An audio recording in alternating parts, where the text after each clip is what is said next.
I know that Kony Ealy does not agree with CBSSports.com. And joining us right now live in studio, the aforementioned Kony Ealy and his father, Willie. Kony, good to see you. I see you guys too. All right, so first and foremost, where would you rank in that order? Be first. Number one. I don't think anybody comes into this draft expecting to be second best or third or fourth best, so. Now let's talk about your upbringing and talk about your story. And I want to hear, Kony, first from you and then Willie from you. You, at first, grew up in a rough area, and your dad wanted a better life for you, moved out of a rough patch of St. Louis, moved to a different area of the state. Take us through that scenario, what it was like as a kid, and how it helped shape your future as a person and an NFL player. Well, growing up in the city of St. Louis was really rough. A lot of my friends and people I knew were either going to jail or getting killed.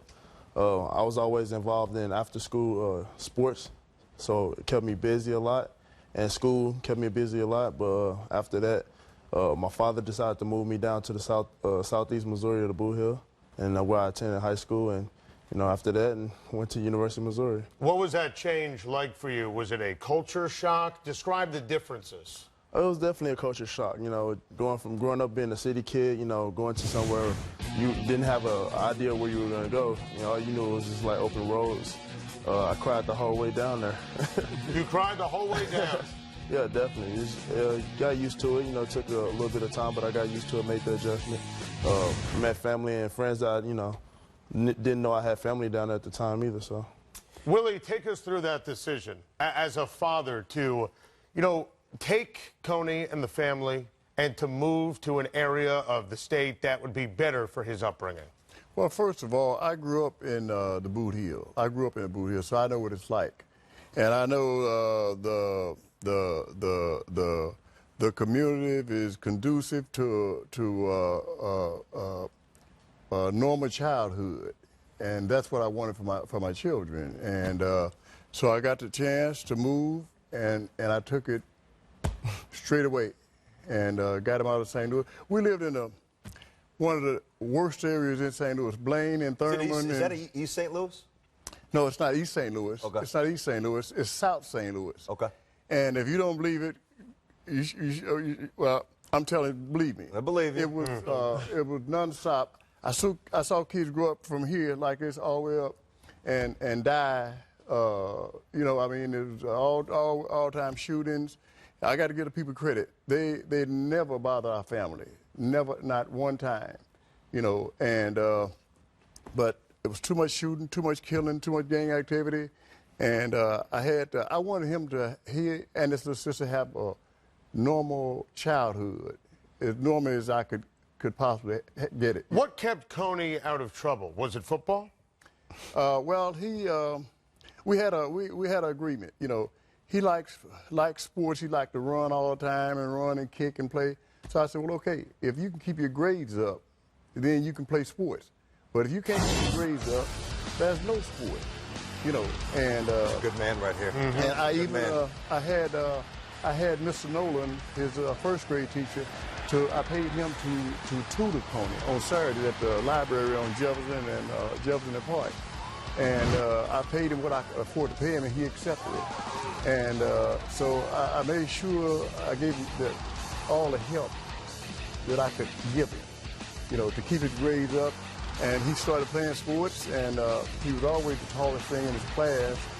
And his coach would tell him, Kony, he would take the ball and pick it up. He didn't bounce the ball. He just take it and start running with it. So his coach would say, hey, Kony, hold it. When you get the ball, just hold it up in the air, and nobody could get it. Yeah. It's like Will Chamberlain. That was back in the first grade. No 3-second rule. Hey, man, that's a proud papa, man. I've been So we could see he had potential, and I kept encouraging him, and I don't know how many cars I tore up. I tore up a car a year, taking him back all across the United States to play basketball, And what's it going to mean when he walks across the stage tomorrow night? Well, it's going to shakes Mr. Goodell's hand. It's going to mean everything to me, because I got him. His mother gave him to me when he was 16 months old, and it was just he and I. And later on, his sister came. It was he, I, and his little sister. and it was just the three of us, and we came all the way, and to see him walk across the stage and shake the commissioner's hand, it's going to mean everything to me, and mainly because of him, because of the effort that he put forth, and he wanted it, he was determined to get it, and you know, it's kind of coming true for him now. Kony, I'm watching your face, listening to your dad. What is it going to be like for you to be able to pay back your dad and your family? Oh, man, it's going to mean the world to me. Like my father said, he's been the role model of my life as a male figure. Definitely was taking care of me and my sister since we were babies. And the responsibilities that he's taken on since then is just incredible. And, you know, you got to give him a lot of credit because it's hard to find a single-parent father for, you know, to be able to, you know, take on some of the challenges he's taken. And I'm incredibly thankful for that, you know. So tell everybody about your sister. What makes her so wonderful and so special, your special relationship with her? Well, she has a chromosome disease. She's speech impaired, and she's not really able to travel far distance. But the incredible thing about her, she never complains. She always has a smile on her face. She always is saying my name, high, you know, pitched voice, praise, and you know that's what keeps me going. That's what motivates me the most.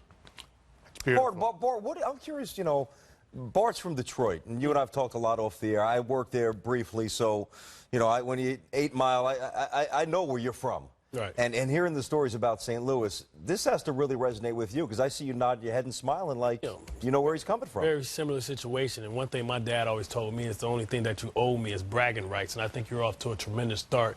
You know, your father sacrificed so much, and, you know, like my parents sacrificed so much for you to have a better life. You know, and you just have to resonate that and remember that when things get tough. You know, when you're in that, you know, you're in training camp and, you know, you're worrying about, you know, how things are going. Just remember, you know, what he taught you and the foundation that he built for you. He's showed you so much how to be a man, and, you know, those are the things you lean on when things get tough. You know, be inspired by your sister. I mean, it's a beautiful story, beautiful family. Yeah. And so many times we hear so many of the great stories about the mothers, but, you know, there's some tremendous fathers out there as well doing some tremendous things. Definitely. Very well said. Tell us about the team meeting when Michael Sam told his teammates he was gay. Well, I was one of the first to know he was, you know, gay. But like I said, that never bothered us. It never bothered any of our teammates. You know, we all accepted it, even the freshmen that was just coming in. So I think the way everybody handled it was very mature. You know, good leadership from my coaches and our senior group and some juniors. And like I said, we just accept him as a brother. He played good on the field and off the field. I mean, he's never a distraction. So. You know what impressed me in this age of social media, that no one broke the story. That just shows how tight and how close you guys were as a unit. And, you know, all you guys should be commended for respecting and accepting, you know, the player. And that's why I love football, because it's not about, you know, your social class, you know, your sexual preference. It's about what type of person you are, what kind of teammate you are. And that's why I think, you know, football and sports in general are the best subject taught in sports, because it breaks down all these barriers and stereotypes that we have about each other. Look at just Donald to realize. Sterling. Look exactly. what we're talking about now with the Clippers, you know? Exactly. You know, that's why I love football. And you guys should be commended for respecting him and respecting his privacy and his information and letting him break it on his own terms. Definitely. You got to give, you know, Coach Pinkel and the whole coaching staff a lot of credit for what they do.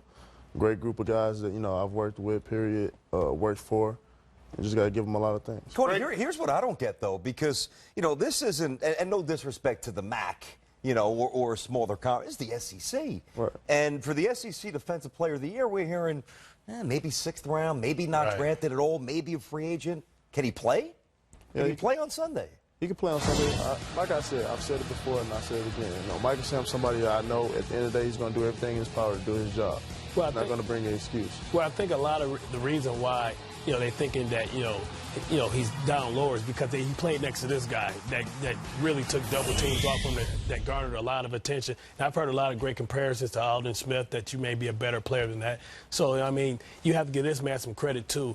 And I think, you know, your future is bright. Just stay humble, stay grounded, remember where you came from, which I know is not a problem. Yeah, that's going to happen pretty easily. I think we could tell.